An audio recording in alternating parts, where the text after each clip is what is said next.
Bismillahirrahmanirrahim. Mertebe evveli ki moyelem. We do, yeah. Thank you very much, everybody.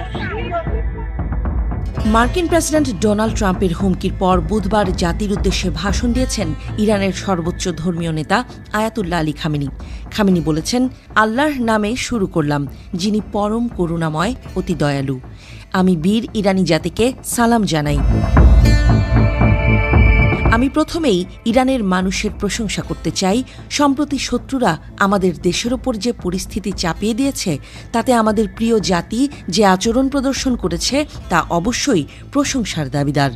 ইরানি জাতি দেখিয়ে দিয়েছে যে তারা সম্মানিত, সাহসী এবং সঠিকভাবে পরিস্থিতি বিশ্লেষণ করতে সক্ষম। গাদিরের দিন যে মহান আন্দোলন জনগণ বিশ্বকে দেখিয়েছে, তা ছিল এক বিশাল আন্দোলন। এই কয়েকদিনে তারা জনসমাবেশ করেছে, মিছিলে অংশ নিয়েছে, জুমার নামাজে তাদের উপস্থিতি, নামাজের পর তাদের মিছিল, এই সবই আমাদের প্রিয় জাতির বুদ্ধিমত্তা, আধ্যাত্মিকতা, সাহস ও পরিস্থিতি বিশ্লেষণের শক্তি প্রদর্শন করেছে। আমি মহান আল্লাহর কাছে শুকরিয়া আদায় করি, যিনি এই ঈমানদার জাতিকে এমন আধ্যাত্মিক পার্থিব সক্ষমতা ও সম্ভাবনা দান করেছেন। আলহামদুলিল্লাহ। এখানে আমি একটি সুন্দর অর্থবহ ইঙ্গিতের প্রতি দৃষ্টি আকর্ষণ করতে চাই, আর তা হল শত্রুর হামলার প্রতিক্রিয়ায় এক নারী টেলিভিশন উপস্থাপিকার মনোমুগ্ধকর আচরণ। তিনি আল্লাহু আকবার বলেছেন এবং পুরো বিশ্বের সামনে ইরানি জাতির শক্তির চিহ্ন উপস্থাপন করেছেন। এটি একটি ঐতিহাসিক ঘটনা ছিল, এটি ছিল অত্যন্ত মূল্যবান।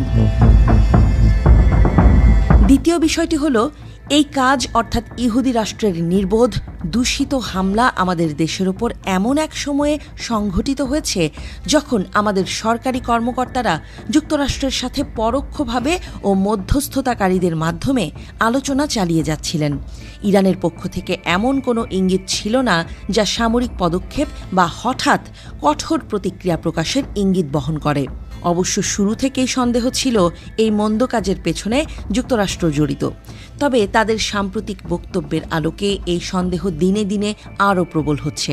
ইরানি জাতি সবসময় যেমন করে এসেছে, তেমনি যে কোনো আরোপিত যুদ্ধের বিরুদ্ধে দৃঢ়ভাবে দাঁড়াবে। ইরানি জাতি কখনোই কারো চাপের মুখে মাথা নত করে না।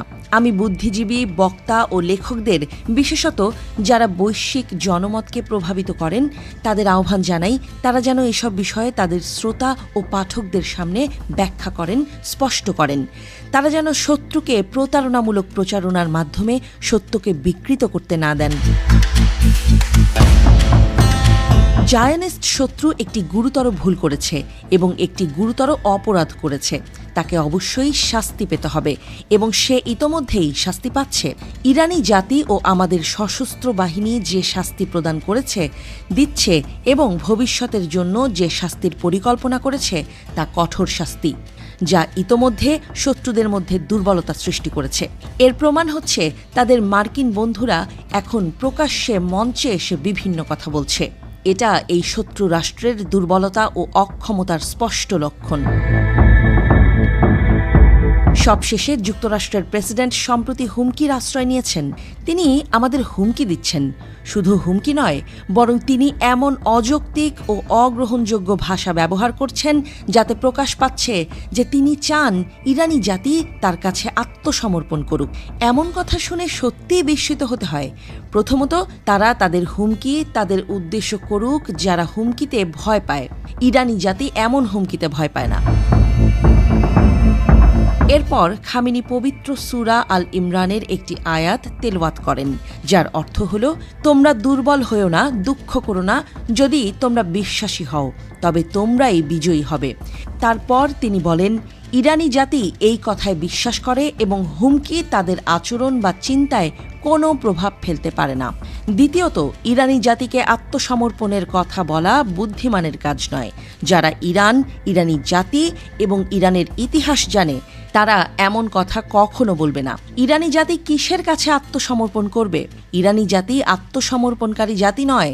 আমরা কাউকে আক্রমণ করিনি এবং অবশ্যই আমরা কাউকে আমাদের উপর আক্রমণ করতে দেব না, এবং আমরা কখনোই কোনো আক্রমণের সামনে আত্মসমর্পণ করব না। এটাই ইরানি জাতির যুক্তি, এটাই ইরানি জাতির আত্মা। অবশ্য যারা এই অঞ্চলের নীতিমালা সম্পর্কে জানে, তারা জানে যে এই ইস্যুতে যুক্তরাষ্ট্রের প্রবেশ শতভাগ তাদের নিজেদের ক্ষতির কারণ হবে। যুক্তরাষ্ট্র যে ক্ষতি ভোগ করবে তা ইরানের যে কোনো সম্ভাব্য ক্ষতির চেয়ে অনেক বেশি হবে। আর যদি তারা সাময়িকভাবে এই সংঘর্ষে প্রবেশ করে, তাহলে সেই ক্ষতি নিঃসন্দেহে অপূরণীয় হবে। আমি আমাদের প্রিয় জাতিকে বলতে চাই, সবসময় এই মহান আয়াতটি স্মরণে রাখুন। জীবন স্বাভাবিকভাবে চলবে, আলহামদুলিল্লাহ। শত্রুকে কখনো বুঝতে দেবেন না যে আপনারা তাদের ভয় পান বা তাদের সামনে দুর্বল অনুভব করেন। যদি শত্রু বুঝতে পারে যে আপনারা তাদের ভয় পান, তারা আপনাদের পিছু ছাড়বে না। আজ পর্যন্ত আপনারা যে আচরণ করেছেন তা দৃঢ়ভাবে অব্যাহত রাখুন। যারা সেবামূলক কাজে নিয়োজিত, যারা সরাসরি জনগণের সাথে যুক্ত এবং যারা প্রচার ও ব্যাখ্যার কাজে নিযুক্ত, তারা যেন তাদের দায়িত্ব সজোরে পালন করেন এবং সর্বশক্তিমান আল্লাহর ওপর ভরসা রাখেন। এরপর খামেনি সূরা আল ইমরানের আরও একটি আয়াত পাঠ করেন, যার অর্থ হল, বিজয় তো কেবল আল্লাহর পক্ষ থেকেই আসে, যিনি পরাক্রমশালী, প্রজ্ঞাময়। তারপর খামেনি বলেন, সর্বশক্তিমান আল্লাহ অবশ্যই নিশ্চিতভাবেই ইরানি জাতিকে, সত্যকে এবং ন্যায়ের পক্ষে থাকা পক্ষকে বিজয় দান করবেন ইনশাআল্লাহ। আল্লাহর শান্তি, রহমত ও বরকত আপনাদের ওপর বর্ষিত হোক।